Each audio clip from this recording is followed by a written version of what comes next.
자, 출근길 인터뷰 시간입니다. 어제 수능 시험에서 혹시 경제 관련 문제도 있나 봤더니 몇 개 있었습니다.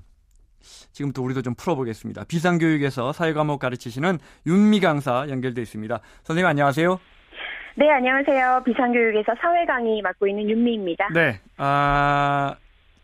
사실 수험생이나 수험생 가족 아니면 교육 과정을 잘 몰라서요. 경제 과목이 필수 과목은 아닌 거죠? 네, 일단 경제는 사회탐구 영역에 포함된 수많은 과목 중에 하나인데요. 네. 일단 사회탐구 자체가 문과 학생들만 응시하는 영역이고요. 네.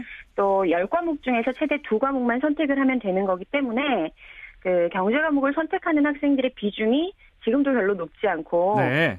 올해 수능에서 한 3% 정도 학생들이 선택을 했는데 이마저도 점점 줄어들고 그래요? 있는 추세입니다. 경제가 왜 이렇게 인기가 없는 겁니까? 크게 두 가지 이유 정도가 있는데요. 일단 경제 과목 자체가 좀 특성이 수리적인 이해력이나 혹은 추론력 같은 거를 어느 정도 요구하는 과목이다 보니까 문과 학생들은 좀 거부감을 많이 느끼고요. 또 하나는 학생들 사이에서 이렇게 많은 학생이 선택하는 과목을 본인이 해야 좋은 등급을 받을 수 있을 거라는 기대감이 있어요. 근데 이 경제라는 과목은 주로 상위권 학생들이 선택을 하고 있고 또 막 경제경시 같은 시험에 응시할 정도로 박식한 학생들이 선택을 하다 보니까 일반 학생은 좀 자연스럽게 선택을 포기하는 이유가 있는 거죠. 자, 그럼 말로 설명할 수 있는 문제 몇 개만 좀 풀어보겠습니다. 제가 지문을 읽어볼게요. 네. 정작 질문은 없고요. 이 문제는 답만 있습니다. 그러니까 답은 이렇습니다. 자신의 소득을 고려하여 합리적으로 소비하고 신용카드는 자신의 소비 행태에 적합한 몇 개만 사용하며 현금 서비스는 가급적 이용하지 않는 것이 좋습니다. 또 자신의 신용정보는 정기적으로 확인해야 합니다 하고 그러니까 답을 찾는 게 아니고 여기에 맞는 질문을 찾는 거군요. 네네. 정답은 어떤 겁니까? 일단 정답부터 말씀을 드리면요. 신용관리를 어떻게 해야 되는가 이게 정답이 되는데요. 쉬운 거 아니에요? 굉장히 쉬운 문제죠. 이 문제는 제가 보기에는 이제 아이들이 경제 부담을 가지고 시험지를 받았을 테니까 조금 이제 부담을 풀고 문제를 풀어라 라는 의도에서 낸 문제 같습니다. 네. 다른 예문은 어떤 게 있었습니까? 불경기를 이기려면 어떻게 해야 되나? 그다음에 개인 신용회복제도를 어떻게 이용해야 되나? 금융사기 피해를 예방하는 방법을 알려주세요. 부동산 관리를 잘할 수 있는 방법을 알려주세요. 이렇게 나와 있는데 쉽네요. 너무 쉬운 문제였죠. 어려운 문제로 한번 가보겠습니다. 3점짜리 환율 문제. 환율은 보통 사람들에게도 아주 어려운 문제인데 남녀의 대화가 나오는데 대화 내용에 대한 분석 중 옳은 것을 고르는 문제인데 남자가 이렇게 이야기합니다. 원엔 환율 변화 때문에 일본으로 수출하는 제품의 엔화 표시 가격이 올라 걱정이야. 그랬더니 여자가 이렇게 대답합니다. 나도 걱정이야. 원달러 환율 변화 때문에 미국에서 연수 중인 아들에게 송금해야 하는 생활비가 지난해보다 100만 원이나 증가했어. 이게 지문입니다. 어려운데. 자, 정답 좀 풀어주시면요. 네, 일단 지금 보기가 4개가 나와 있고요. 이 중에 맞는 보기를 찾는 문제인데 어른들도 사실 환율을 잘 모르시거든요. 환율은 쉽게 말하면 외국 화폐 한 단위에 대해서 우리나라 화폐를 얼마로 교환할 수 있느냐 그 비율을 말하는 거잖아요. 그런데 지금 위에 보기에 보면은 남자가 원엔 환율에서 그 엔화가 표시 가격이 올랐다라고 얘기를 하고 있어요. 쉽게 말해서 엔화 값이 오른 거죠. 그렇죠. 그래서 쉽게 표현을 하자면 단순한 수치로 1,000원하고 100엔을 교환할 수 있었는데 이제는 우리나라 돈 1,000원으로 150엔과 교환할 수 있다. 이렇게 되는 거거든요. 그러면 엔화의 가치는 떨어진 거고 상대적으로 원화의 가치가 상승을 한 거죠. 그래서 첫 번째 보기에서 원화의 가치가 하락했다라고 나와 있는 보기가 틀리는 게 되는 겁니다. 엔화 표시 가격이 올랐단 말은 엔화 가치가 올랐다는 뜻 아닙니까? 제가 지금 반대로 이해하고 있는데요.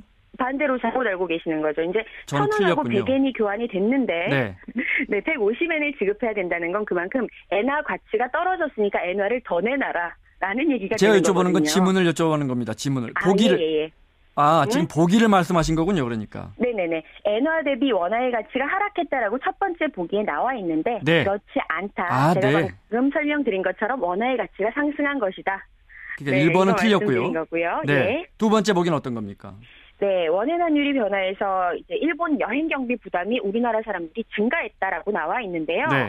똑같이 이해를 하시면 돼요. 단순한 수치로 1,000원과 100엔이 교환이 됐는데 이제는 1,000원을 가지고 외환은행에 갔더니 150엔과 교환을 해주더라. 그러니까 여행에 대한 경비 부담은 훨씬 더 줄어들게 된다. 그래서 네. 두 번째 보기도 틀렸습니다. 정답은 어떤 겁니까? 네, 세 번째 보기와 네 번째 보기가 정답인데요. 네. 엔화 표시로 그 빚, 외채를 가지고 있는 국내 기업은 당연히 상환 부담이 감소하게 되는 게 맞고요. 네. 그리고 마지막 보기는 반대로 지금 그 보기에 여자가 말한 것처럼 원달러 환율 변화를 말하는 건데 네. 지금 어머니가 송금할 부담이 커지셨잖아요. 네. 그거는 매달 똑같은 금액의 달러를 송금하기 위해서 어머니가 지급해야 되는 원화의 부담이 커졌다는 뜻이거든요. 네네. 달러 값이 올랐으니까요. 그렇죠. 네. 네, 그래서 단순하게 비교를 하시면 미국에서 생산된 부품을 수입해야 되는 국내 업체가 있는데 이제는 더 많은 원화를 지급하고 미국에서 생산된 부품을 수입하게 된 거니까 네. 생산비는 당연히 보기에 나와 있는 것처럼 상승을 할 수밖에 없는 거죠. 바로 잡겠습니다. 제가 처음에 네. 엔화 값이 올랐다고 했는데 일본으로 네. 수출하는 제품의 엔화 표시 가격이 올라 걱정이야 해서 엔화 값이 올랐다고 했는데 이거 엔화 값이 떨어진 겁니다. 바로 잡겠습니다. 그렇죠. 가치는 떨어진 겁니다. 끝으로 한 문제만 더요. 간단하게 풀어보겠습니다. 네. 이 나라의 15세 이상의 인구는 감소했고 경제활동 인구는 증가했고 실업자 수는 감소했다 이렇게 제시되어 있는데 네네. 그리고 옳은 분석을 고르는 문제네요. 좀 풀어주시면요. 예, 이게 우리나라 이야기면 좋을 텐데 우리나라 상황은 아닌 것 같고요. 네. 이제 이 문제의 핵심은 경제 관련된 용어를 학생들이 얼마나 잘 이해하고 있느냐의 여부거든요. 그래서 방금 말씀하신 세 가지의 수치가 네. 고용률, 실업률하고 무슨 관계가 있는지 네. 알아야 돼요. 네. 네, 그래서 지금 보시면 15세 이상 인구를 저희는 보통 생산 가능 인구다 이렇게 얘기를 하는데 네. 그 안에 경제활동 인구, 비경제활동 인구가 있어요. 네. 근데 비경제활동 인구라 그러면 보통 구직 의사가 없는 주부, 그리고 학생, 구직 단념자 네. 이렇게 들어가는데 중요한 건 이들은 실업률이나 고용률 계산에서 이제 제외가 된다는 거죠. 네. 그래서 남아있는 경제활동 인구 이 안에 취업자와 실업자가 있는데 지금 보기에 보면은 실업자 수가 감소했다라고 네. 나와 있기 때문에 당연히 실업률은 하락을 하게 되는 거고요.